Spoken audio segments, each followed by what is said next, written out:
யோவான் சுவிசேஷம் 11ஆம் அதிகாரம் 25ஆம் வசனம் 26ஆம் வசனம் சேர்ந்து வாசிப்போம். இயேசு அவளை நோக்கி, நானே உயிர்த்தெழுதலும் ஜீவனுமாயிருக்கிறேன்.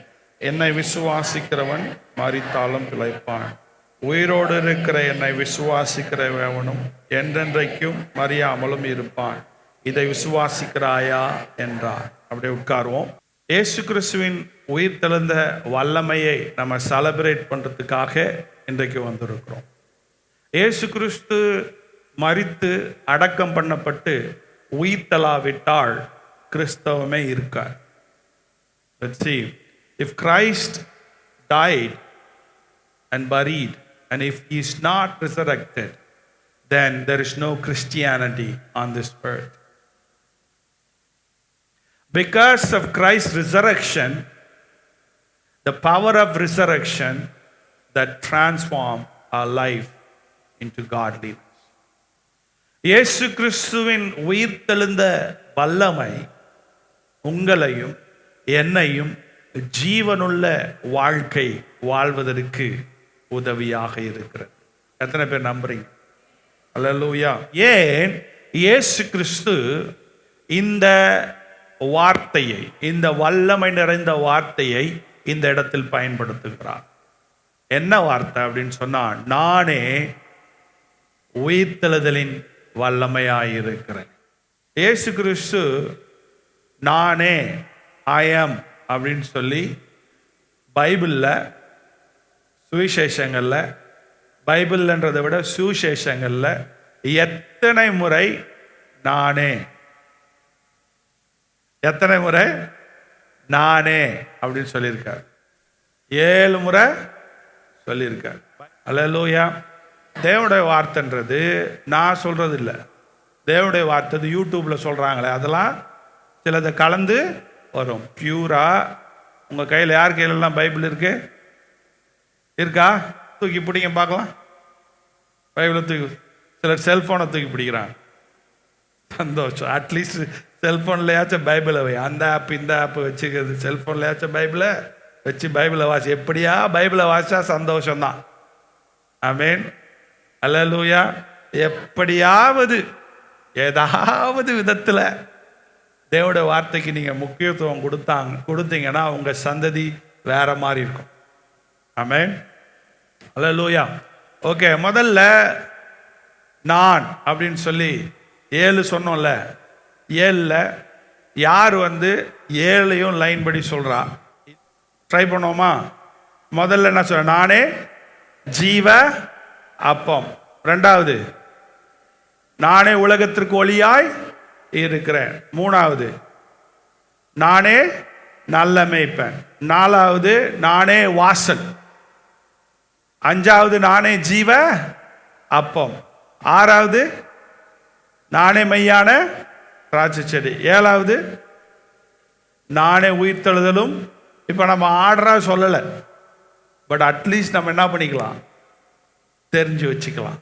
ஏன் நானே அப்படின்ற வார்த்தை ரொம்ப முக்கியம் அப்படின்னு சொன்னா, when we say I am, it's exclusive word. There is no one like him. நானே அப்படின்னு தமிழ்ல ஒரு வார்த்தை சொல்றோம். நான் அப்படின்றதுக்கும் நானே அப்படின்றதுக்கும் நிறைய வித்தியாசம் இருக்கா இல்லையா?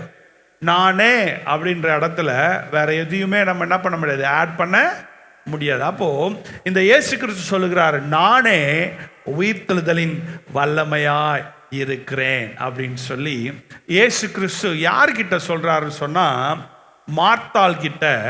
சீஷர்கள் அங்க இருக்காங்க, மரியாளும் அங்க இருக்காங்க, மற்ற மனிதர்களும் லாசரு மரித்து போனான் என்று சொல்லி அழுது புலம்பிக் கொண்டிருக்கிறார்கள்.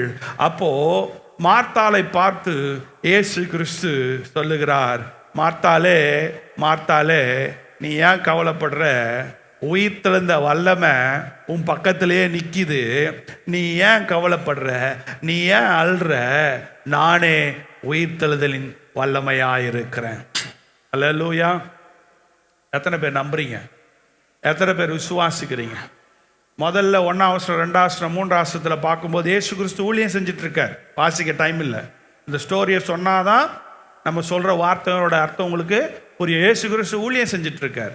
ஊழியம் செஞ்சுட்டு இருக்கும்போது மார்த்தாள் லாசரு மரிச்சிட்டான்னு சொல்லி என்ன பண்றாரு, ஆள் அனுப்பிச்சு விட்றாங்க.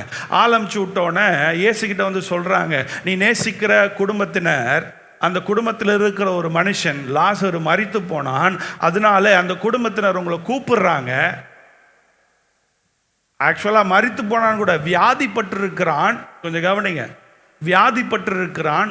நீங்க என்ன பண்ணுங்க, வந்தா அந்த வியாதி சுகம் ஆயிடும் அப்படின்னு சொல்லி ஆள் அனுப்பிச்சாங்க. ஆனா பைபிள் சொல்லுது, இயேசு காரணத்துக்காகவே போல.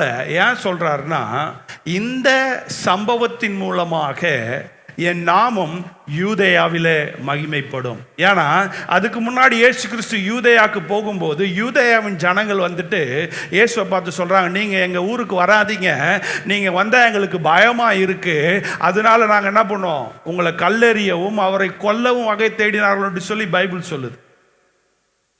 அங்க பார்த்தீங்கன்னா தோமா அந்த இடத்துல சொல்றான், இயேசு வாங்க நம்ம யூதேயாவுக்கு போவோம். யூதேயா அப்படின்னும் போது இது வந்து கிட்டத்தட்ட எருசலேமுக்கு 2 கிலோமீட்டர் வெளியில நடக்குது.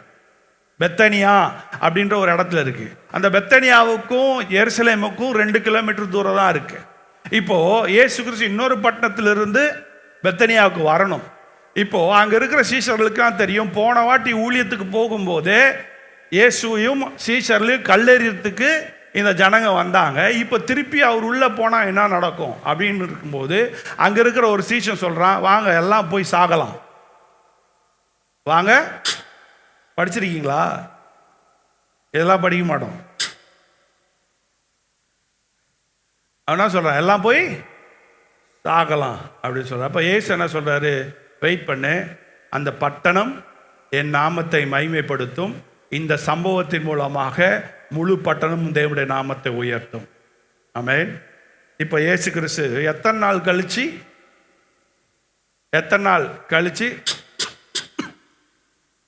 பெத்தனியாவுக்கு வர்றார்? எத்தனை நாள்? லாசரு மரித்து எத்தனை நாள் ஆச்சு? 4 நாள் ஆச்சு. எல்லாரும் சொல்லுங்க, எத்தனை நாள்? 4 நாள் ஒரு பணத்தை வச்சா எப்படி இருக்கும்? அதனால வைக்கல, கொண்டு போய் என்ன பண்ணிட்டாங்க, அடக்கம் பண்ணிட்டான். இப்ப அடக்கம் பண்ணிட்டோன்னே இப்ப இயேசு வரார். இயேசு வரும்போது மார்த்தாள் அதை பார்த்துட்டு ஓடி போறாங்க. ஓடி போய் அழுது புலம்பிட்டு சொல்றாங்க, நீங்க முன்னாடியே வந்திருந்தா லாசரு மரிச்சிருக்க மாட்டானே. முன்னாடியே வந்திருந்தா. ஒரு ஆள் 12ஆம் வசனத்தை வாசிங்க. அதற்கு அவருடைய சீஷர்கள், ஆண்டவரே, நித்திரை அடைந்திருந்தால் சுகமடைவார்கள் என்றார்கள். இயேசுவானவர் அவருடைய மரணத்தை குறித்து சொன்னார். அவர்களோ, இப்போ இது ஒரு ஆர்கியூமெண்ட் போகுது, ஓகேங்களா?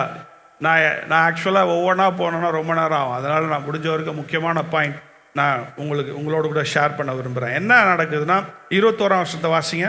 மார்த்தாள் இயேசுவிடத்தில் வந்து, ஆண்டவரே, நீ இங்கே இருந்தீரானால் என் சகோதரன் மரித்திருக்க மாட்டான். இப்பொழுதும் நீ தேவனிடத்தில் கேட்டுக்கொள்கிறது எதுவோ அதை தேவன் உனக்கு தந்தருள்வார் என்று சொல்றாங்க. அதே போல மரியாள், மார்த்தாளுடைய சகோதரி, ஞாபகம் இருக்கா? மார்த்தாளும் மரியாளும் சகோதரிகள். இப்ப மரியாளும் இயேசுவை பார்த்துட்டு 32ஆம் வசனத்துல வாசிங்க. இயேசு இருந்த இடத்தில் மரியாள் வந்து அவரை கண்டவுடனே அவர் பாதத்தில் விழுந்து, ஆண்டவரே, அதே தான் சொல்றான், நீர் இங்கே இருந்தீரானால் என் சகோதரன் மரித்திருக்க மாட்டாள் என்றாள். ரொம்ப ஆணித்தரமா மார்த்தாளும் மரியாளும் இயேசுவினிடத்தில் சொல்றாங்க, நீங்க இங்க இருந்திருந்தா அவங்களுக்கு சுகத்தை கொடுத்திருக்க முடியும்னு சொல்லி. அப்போ லாசரு உடல்நிலை சரியில்லாமல் இருந்து மரித்து போனதையும், இயேசு கிறிஸ்து தாமதமாய் வருவதினாலே அதற்கு இயேசு கிறிஸ்து ஒரு காரணம் வைத்திருக்கிறதற்கும் கொஞ்சம் கவனிங்க. இயேசு கிறிஸ்து தாமதமாய் வந்ததற்கு காரணம் உண்டு. எல்லாரும் சொல்லுவாங்க, இயேசு கிறிஸ்து தாமதமாய் என் வாழ்க்கையில காரியங்களை செய்வதற்கு காரணம் உண்டு. ஆமென். அல்லேலூயா. மரியாளுக்கும் மார்த்தாளுக்கும் புலம்பி அழுறது என்னன்னா, ஏசு இல்லை. உண்மையா ஏசு இல்லையா? ஏசுக்கு தெரியாதா? தெரியுமா? தெரியாதா? நம்மளும் மார்த்தாள் மரியாள் போல நம் வாழ்க்கையில் வருகிற இருளையும், நம் வாழ்க்கையில் வருகிற போராட்டமும், நம் வாழ்க்கையில் வருகிற பிரச்சனைகளும் நம் வாழ்க்கையில் பெருசா தோணும் போது தேவன் சரியான நேரத்தில் நமக்கு உதவி செய்யவில்லை. தேவன் சரியான நேரத்தில் வந்திருந்தால் என் வாழ்க்கையில மாற்றங்கள் உண்டாயிருக்கும். தேவன் சரியான விதத்தில் எனக்கு காரியங்களை செய்யவில்லை என்று சொல்லி மார்த்தாளை போல மரியாளை போல நாம் புலம்பிக் கொண்டிருக்கலாம். ஆமென், அல்லேலூயா. வேதத்தின்படி, சத்தியத்தின்படி இந்த வார்த்தை என்ன சொல்லுதுன்னா, அவர் ஏற்ற நேரத்தில் செய்ய வேண்டியதை செய்ய வல்லவராயிருக்கிறார். மார்த்தாளே, மரியாளே, தேவன் செய்கிற காரியம், தேவன் போகிற வழி, தேவன் சிந்திக்கிற சிந்தை உனக்கு தெரியாது, எனக்கு தெரியாது. ஆனால் ஏற்ற நேரத்தில் அவர் செய்ய வேண்டியதை அவருடைய பிள்ளைகளுடைய வாழ்க்கையில செய்கிறார். எத்தனை பேர் விசுவாசிக்கிறீங்க?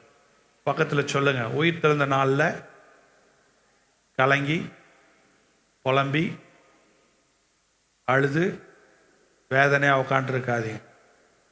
ஏற்ற நேரத்தில் சொல்லுங்க, ஏற்ற நேரத்தில் என் தேவன் செய்வார். ஆமென், அல்லேலூயா.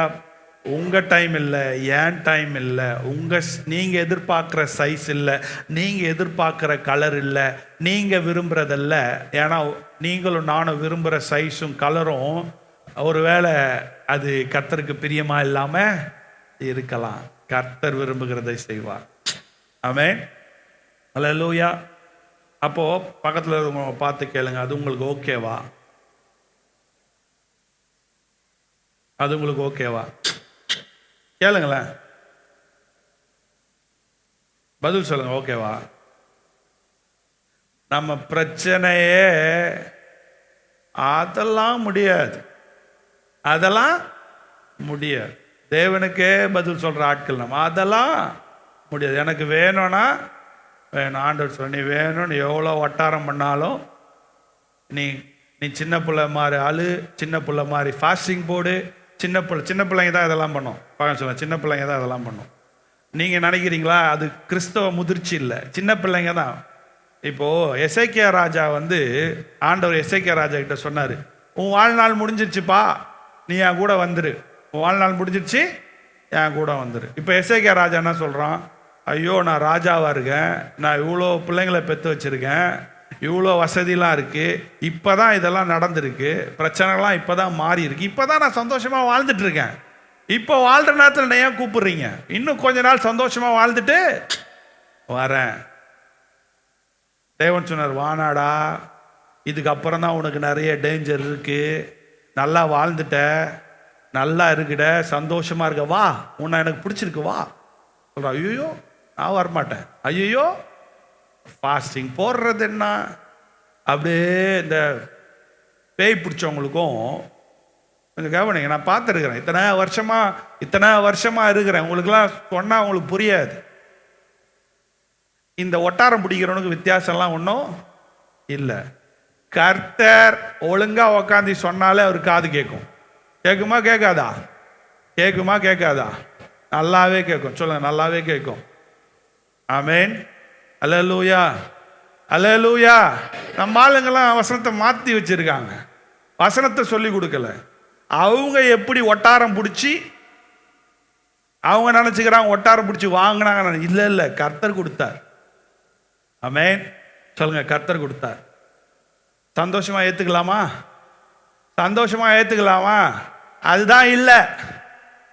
கர்த்தர் கொடுக்கிறத சந்தோஷமா ஏற்றுக்கொள்ளுகிற பக்குவம் இல்லை. இன்னும் வேணும், இன்னும் பத்தாது, அவர் வாழ வைக்கிறது முடியாது. அப்போ இந்த மரியாளுக்கும் மார்த்தாளுக்கும் தேவன் இருந்திருந்தா நடக்காது, முடியாதுன்னு சொல்றதை நம்ம பார்க்க முடியும். ஆமென்.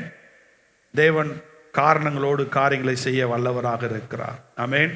இப்போ நம்ம பிள்ளைங்க ரொம்ப உடல்நல சரியில்லாமல் இருக்காங்கன்னு வச்சுக்கோங்க, இல்லை நம்ம நேசிக்கிறவங்க நம்முடைய மனைவியோ கணவனோ பிள்ளைகளோ உற்றாரோ உறவினர்களோ ரொம்ப முடியாமல் இருக்காங்கன்னு வச்சுக்கோங்க. அன்னைக்கு நீங்கள் வந்து பர்த்டே கேக்கெலாம் வெட்டி பிரியாணிலாம் போட்டு செலிப்ரேஷன் பண்ணுவீங்களா? என்ன பண்ணுவீங்க? அந்த வீட்டில் சந்தோஷம் இருக்குமா? ரொம்ப கவலையாக இருக்கு. அந்த மாதிரி தான் அந்த வீடு துக்கமாக இருக்குது. ரொம்ப ரொம்ப ரொம்ப துக்கமாக இருக்குது. 4 நாள் ஆச்சு மரித்து போய். எத்தனை நாள் ஆச்சு? 4 நாள் ஆச்சு. அப்போ அந்த சூழ்நிலையில் சீஷர்களுக்கும் புரியல, சீஷர்களுக்கும் தெரியல, ரொம்ப கன்ஃபியூஷனாக இருக்காங்க. 11ஆம் வசனம் 12ஆம் வசனத்தில் இயேசு கிறிஸ்து சொல்கிறாரு, லாசரு தூக்கத்தில் இருக்கான். தூங்கினா எழுப்புனா ஏந்திரிக்க போகிறான். தூங்கினா, இப்போ நீங்கள் தூங்கிட்டு இருந்தா எழுப்புனா ஏந்திரிக்க போகிறீங்க. அதில் என்ன மேட்டர் இருக்குது? ஒன்றுமே இல்லை. அப்போ இயேசு கிறிஸ்துவிடத்தில் சொல்கிறாங்க சீஷர்கள், லாசரு தூங்கிட்டு தானே இருக்கான், அவனை எழுப்புனா ஏந்திரிக்க போகிறான். என்ன? இயேசு கிறிஸ்து தூக்கத்தை பற்றி சொல்ல அவன் செத்துட்டான். அப்புறம் திருப்பி சொல்ல செத்துட்டான், அவனை நம்ம என்ன பண்ண போகிறோம்? உயிரோட எழுப்ப போகிறோம். ஆமென், அல்லேலூயா. புரியல சொல்லுங்க, புரியாது. இயேசுனுடைய வழிகளை புரிந்து கொள்ள நம்மால முடியாது. பக்கத்தில் சொல்லுங்க, அதுக்கு என்ன பண்ணணும்? சொல்லுங்க, அதுக்கு என்ன பண்ணணும்? பொறுமையா இருக்கணும். அதெல்லாம் முடியாது. ஆமென். வாழ்க்கையிலே இல்லாத ஒன்றை கேட்காதீங்க. இந்த பொறுமை இல்லாத எவ்வளோ பிரச்சனை நம்மெல்லாம் சந்திச்சிருக்கோம்ல. ஆமென். கர்த்தர் நல்லவராக இருக்கிறார்.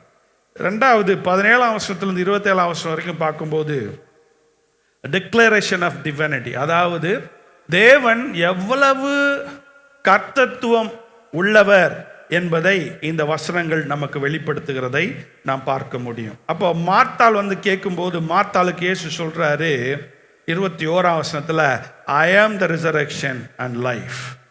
ஆமென். இந்த இயேசு கிறிஸ்துவே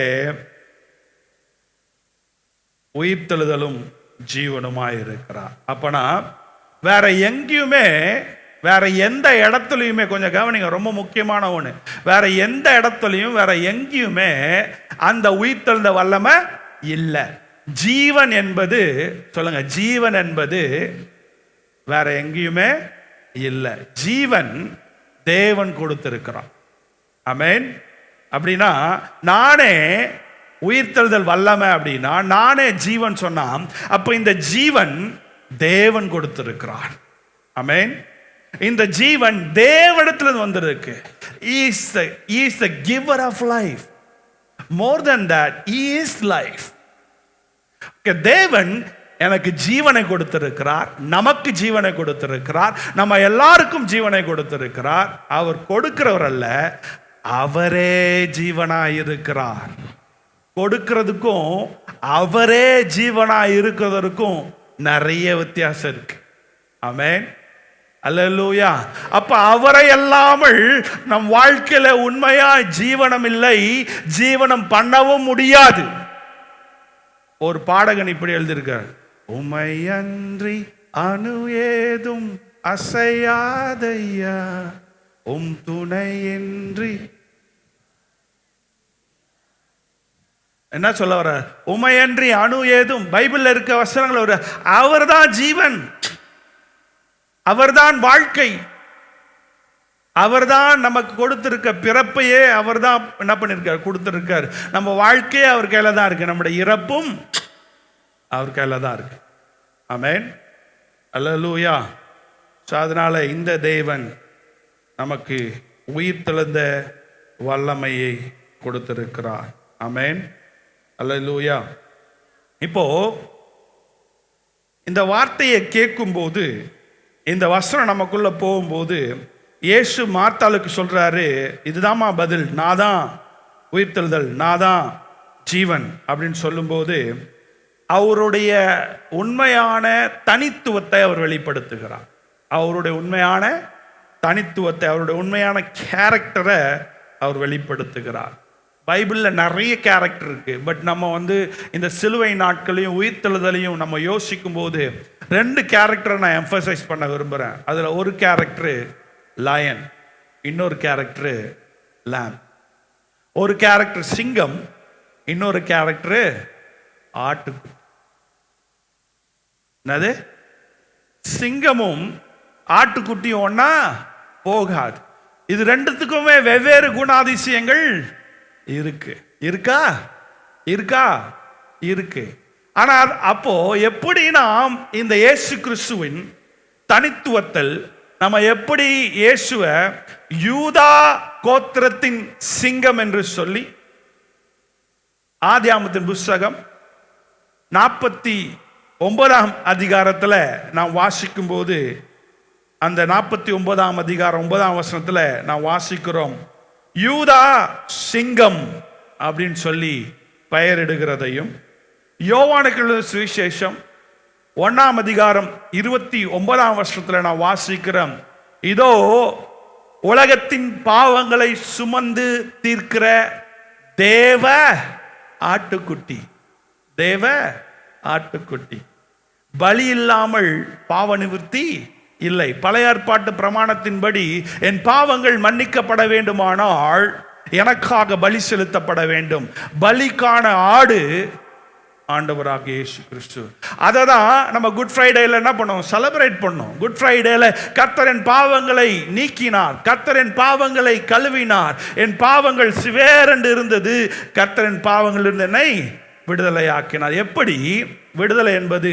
பலி இல்லாமல் பாவ நிவர்த்தி இல்லை. அப்போ எப்படி இந்த ஆட்டுக்குட்டி நம் வாழ்க்கையில செயல்படுது என்று சொன்னால், நீங்களும் நானும் பலி செலுத்த வேண்டிய இடத்துல இயேசு கிறிஸ்து தேவ ஆட்டுக்குட்டியாய் மாறினதினால நம் எல்லாருடைய பாவங்களுக்கு நிவாரணத்தை, நம்முடைய எல்லா பாவத்திற்கான முடிவை அவருடைய பலியின் மூலமாக, அவருடைய அகோர மரணத்தின் மூலமாக உங்களுக்காக எனக்காக அவர் பாடுபட்டு, முழு உலகத்துக்காக அவர் பாடுபட்டு, அவரை நம்புகிறவர்களுக்கு, அவரை விசுவாசிக்கிறவர்களுக்கு இந்த தேவன் பாவத்திலிருந்தும் சாபத்திலிருந்தும் குற்ற உணர்விலிருந்தும் விடுதலை கொடுத்திருக்கிறார்.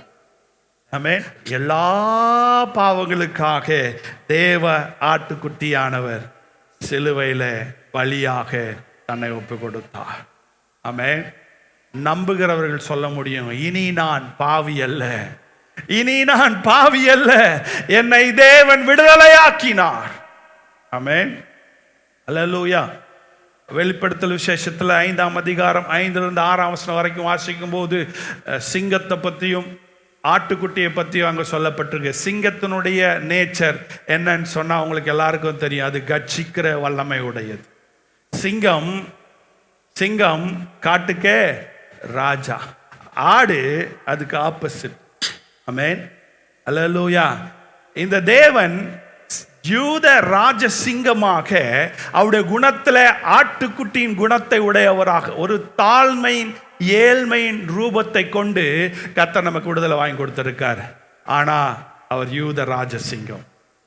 அவர் எல்லா ராஜாக்கும் மேலான ராஜா, அவர் எல்லா கர்த்தாவுக்கும் மேலான கர்த்தராய் இருக்கிறார் என்பதை நாம் மறந்து போக வேண்டாம். ஆமென். அல்லேலூயா. நாம் 11ஆம் அதிகாரம் 43-44 வாசிக்கும் போது இயேசு கிறிஸ்துவை, லாசருவை 4 நாட்களாய் நாற்றம் அடித்திருந்த அந்த லாசருவை உயிரோடு கூட எழுப்புகிறார். இப்போ என்னுடைய தீம் லாசருவை உயிரோடு எழுப்புனதை பற்றி நான் பேசுறதுக்கு வரல. நான் இங்கே பேசுறது என்னன்னு சொன்னா, இயேசு கிறிஸ்துவே உயிர்த்தெழுதலின் வல்லமையாய் இருக்கிறார் என்பதை நான் பேசுவதற்கு வந்திருக்கிறேன். ஆமென். லாசருவை உயிரோடு எழுப்புகிற வல்லமை இயேசுவினிடத்தில் இருந்தது. 4 நாட்களாய் நாற்றம் எடுத்திருந்த லாசருவை கர்த்தர் உயிரோடு கூட எழுப்பினார். ஆமென். அப்போ நம் வாழ்க்கையில் இருக்கிற அந்த நாற்றங்கள், நம் வாழ்க்கையில் நினைக்கிற முடியாத காரியங்களை உயிர் பெற்று எழ செய்ய நாம் ஆராதிக்கிற தேவனால் கூடும், முடியும். எத்தனை பேர் நம்புறீங்க? எத்தனை பேர் விசுவாசிக்கிறீங்க? அல்லேலூயா. 45ஆம் வசனம் 46ஆம் வசனத்தில் இந்த வார்த்தைகளை கேட்ட மார்த்தாலும் மரியாளும் உண்மையான உள்ளத்தில் உண்மையான தாக்கத்தை அடைந்து, ஓ கர்த்தர் எப்படி உயிர்த்தெழுந்த வல்லமை உடையவர் என்பதை அவர்கள் பார்த்து அவருடைய கண்கள் திறக்கிறதை நாம் பார்க்க முடியும். ஆமென். அல்லேலூயா. இந்த இயேசு கிறிஸ்து நம்மை உயிரோடு கூட வாழ வைக்கிறவராயிருக்கிறார். அவர் சொல்றார், நீங்கள் மரித்தாலும் பிழைப்பீர்கள். அப்படின்னா என்னது? மரித்தாலும் தேவ பிள்ளைகளாக இருக்கிற நாம், உயிர்த்தெழுந்த வல்லமை நமக்குள்ளாக இருக்கும்போது நான் மரிப்பதில்லை, நான் இந்த உலகத்திலிருந்து எடுக்கப்படுகிறேன், தேவனுடைய உலகத்தில் இணைக்கப்படுகிறேன். இன்னொரு விதத்தில் நான் இங்கே கண்ணை மூடுறேன், நான் அவருடைய பிள்ளையாக இருப்பதினால நான் தேவனுடைய சமூகத்தில் கண்ணை திறக்கிறேன். நான் இங்கே கண்ணை மூடுறேன், நான் அங்கே கண்ணை திறக்கிறேன். ஆமென், அல்லேலூயா. அப்படிப்பட்ட ஒரு விசேஷித்த வாழ்க்கை தேவ பிள்ளைகளாக இருக்கிற நமக்கு கொடுத்திருக்கிறார். ஆமென். இன்னும் புரியலன்னா, யாரெல்லாம் ஆலமரம் பார்த்துருக்கிறீங்க? யாரெல்லாம் அரச மரம் பார்த்துருக்கிறீங்க? நம்ம ஊரை சுற்றி நிறைய என்ன இருக்குது? ஆலமரம், அரச மரம் இருக்குது. அரச மரம் ஸ்பெஷலாக பார்த்தீங்கன்னா, சில சமயத்தில் எவ்வளோ கற்பாறையாக இருந்தாலும், பெங்களூரில் ஒரு இடம் இருக்குது, பிரேக் த்ரூ அப்படின்னு சொல்லி ஒரு இடம் இருக்குது. அந்த பிரேக் த்ரூன்ற பேர் என்னத்துக்குன்னா, அது நடுவில் ஒரு பெரிய பாறை, அந்த 2 பாறையும் பிளந்துக்கிட்டு ஒரு ஆலமரம் வளர்ந்து நிற்குது. பாறை ஸ்ட்ராங்காக இருக்குமா, ஸ்ட்ராங்காக இல்லாமல் இருக்குமா? ரொம்ப ஸ்ட்ராங்காக இருக்கும் இல்லை?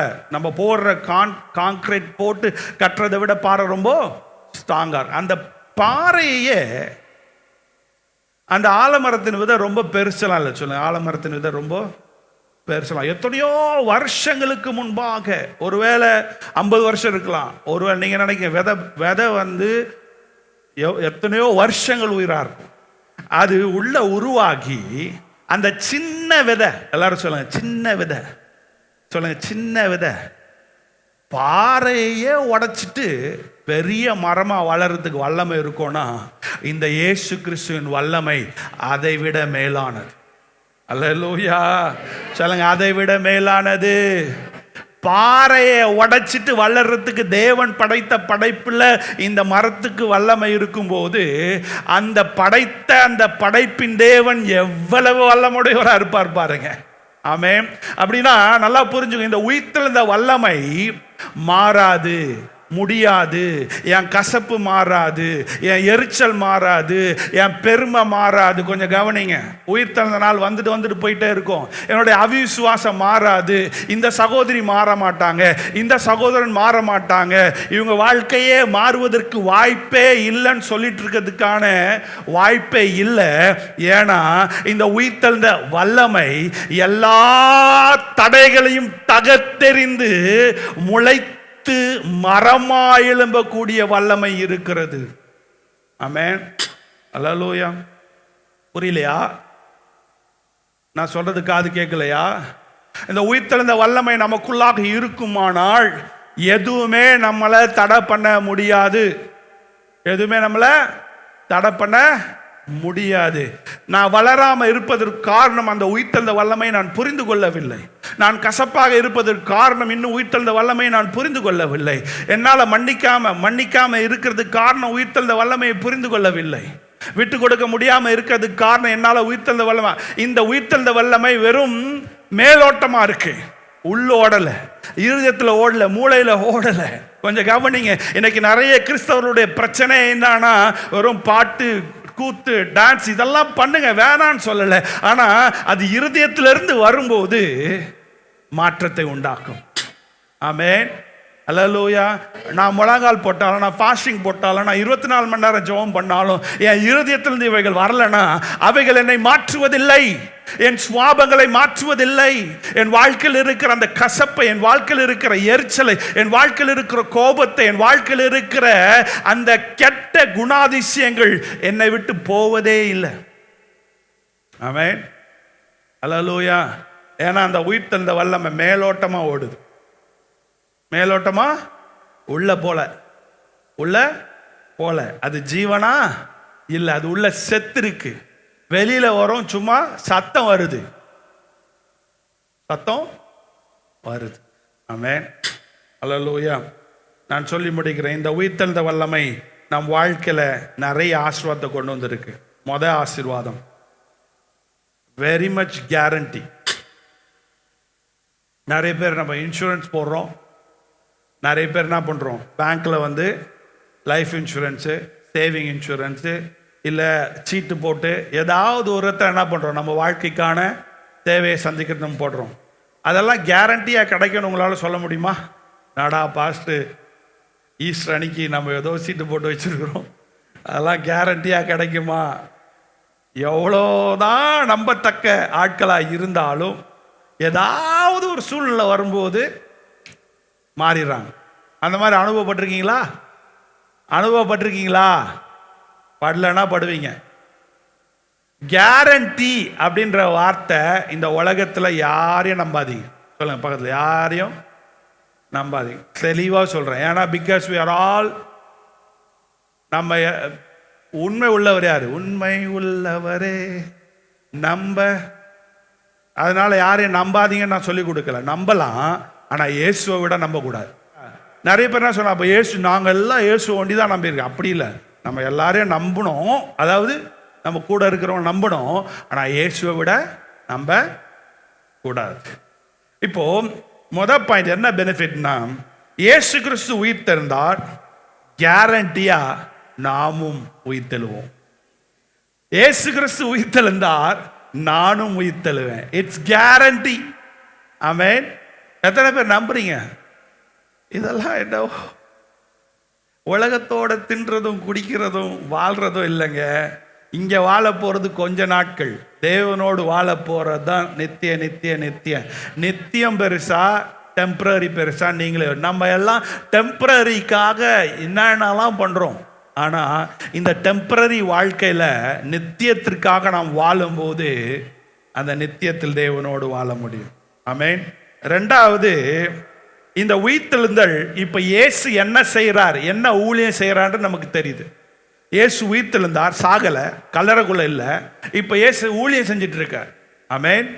என்ன ஊழியம் செஞ்சுட்டு இருக்கார்? யோவான் சுவிசேஷம் 14:1 உங்கள் இருதயம் கலங்காதிருப்பதாக அவர் சொல்றார். உங்கள் இருதயம் கலங்காதிருப்ப அவர் சொல்றார். நான் என்ன பண்ண போறேன்? பரலோகத்துக்கு போயிட்டு உங்களுக்காக ஒரு உறைவிடத்தை ஆயத்தப்படுத்த போறேன். அது மனுஷனுடைய கைகளால் கட்டப்பட்டதல்ல, அது விலையேற பெற்ற இடத்தை உங்களுக்காக ஆயத்தப்படுத்துறேன். அதனால சீஷர்களை பார்த்து சொல்ல, கலங்காத.